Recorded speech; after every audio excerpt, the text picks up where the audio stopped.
এই কিছুদিন আগে আমরা সবাই মেরাজ উদযাপন করলাম বাংলাদেশে, তাই না? আপনারা জানেন তো, ঠিক আছে, সারা পৃথিবীতে উদযাপন হয়েছে। এই মেরাজ হলো আল্লাহ কুরআনের অন্যতম একটি ঘটনা, যেদিন আল্লাহ রাসূলের দিদার হয়েছে, মিলন হয়েছে। এবং আল্লাহ তাআলা দুইবার সূরা নজমে সেই দিকে আমাদের ছেড়ে দিয়েছে। তারপরেও অনেকে বলে আমার নবীর সাথে আল্লাহর দিদার হয় নাই। আল্লাহ বলছে তোমার কথার সাথে আমার কোরআন একমত হয় নাই। আমরা কোরআন পড়তে হবে, কোরআন বুঝতে হবে, এবং যে হাদিস শরীফগুলো, যে সুন্নাহগুলো রাসূলের আমরা পেয়েছি পরে আইনে কোরআনের মাধ্যমে, যারা হাদিস যারা সংগ্রহ করে আমাদের এই হাদিসগুলো কোরআন দিয়েছে, সেগুলো জানতে হলে, বুঝতে হলে, মানতে হলে আমাদের আমার নবীকে মানতে হবে এবং আল্লাহ কোরআনের হুকুমও আমাদের মানতে হবে। কোরআন সুন্নাহ ছাড়া একটা মুসলমানের কোনো বিকল্প রাস্তা নাই। আপনারা রাখবেন যে আমরা এই আখেরি জামানার পথচারী হয়ে গেছি।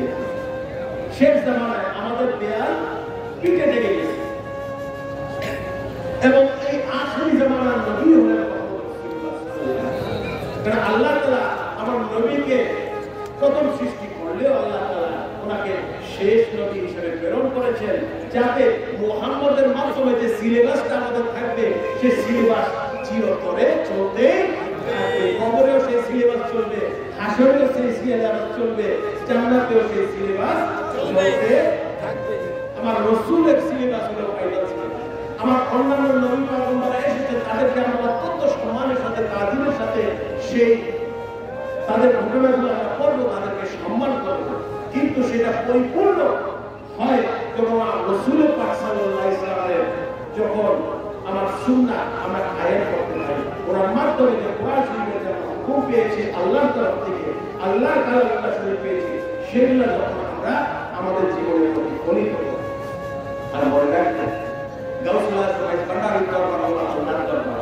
এখানে খোলা দরবার, খোলা ময়দান, খোলা রওজা, খোলা সবকিছু খোলা। সবাইকে আমরা বুক পেতে এখানে আগমন জানাই। আমরা কোন দলাদলিতে বিশ্বাস করি না, আমরা একটাই দলে বিশ্বাস করি, যেটা হলো আল্লাহর দল। আমরা সেই দলে বিশ্বাস করি, কারণ রাসূলুল্লাহর দলের মানুষ হবে আল্লাহর দলের লোক, আল্লাহর ওলিদের দলের মানুষ হবে আল্লাহর দলের লোক, আহলে বায়াতের দলের মানুষ হবে আল্লাহর দলের লোক।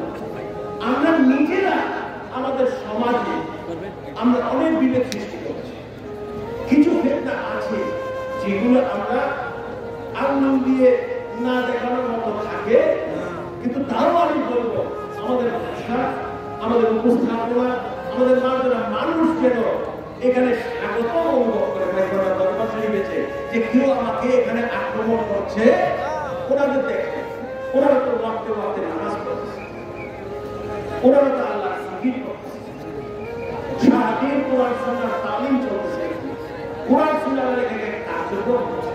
তাই আমি মাইপাড়া দরবার শরীফের যারা আশিকানের মাইপাড়ারীরা আছেন, যারা মুরিদানরা আছেন, যারা আলেম সাহেবরা আছেন, তাদেরকেও বলবো আল্লাহ যেমন উদার, আল্লাহ রাসূল যেমন উদার, আল্লাহ কোরআন যেমন উদার, আমার রাসূলের সুন্নাহ যেমন উদার, এই যুবকরা সাল্লাল্লাহু আলাইহি ওয়াসাল্লাম যেমন উদার, আপনাদেরকে নিজেদের খুব উদার করে ফেলেন। এক সময় তারা আপনার দলে চলে আসবে। কাউকে নাম ধরে কোনো ছোট করবেন না। আপনি যদি আমাকে আক্রমণ করেন, আমি ডিফেন্সে চলে যাব। আপনি যদি আমাকে আক্রমণ করেন, আমি ডিফেন্সে চলে যাব। এবং আপনাকে আক্রমণ করার আরেকটা পায়তারা আপনি বুঝতে থাকেন। আসুন না, কারণ যখন আমার নবী পাক সাল্লাল্লাহু আলাইহি ওয়াসাল্লাম মক্কাতে বিজয়ী হলেন, বিদায় হলেন, তখন মক্কাবাসীরা আমার রাসূলের কাছে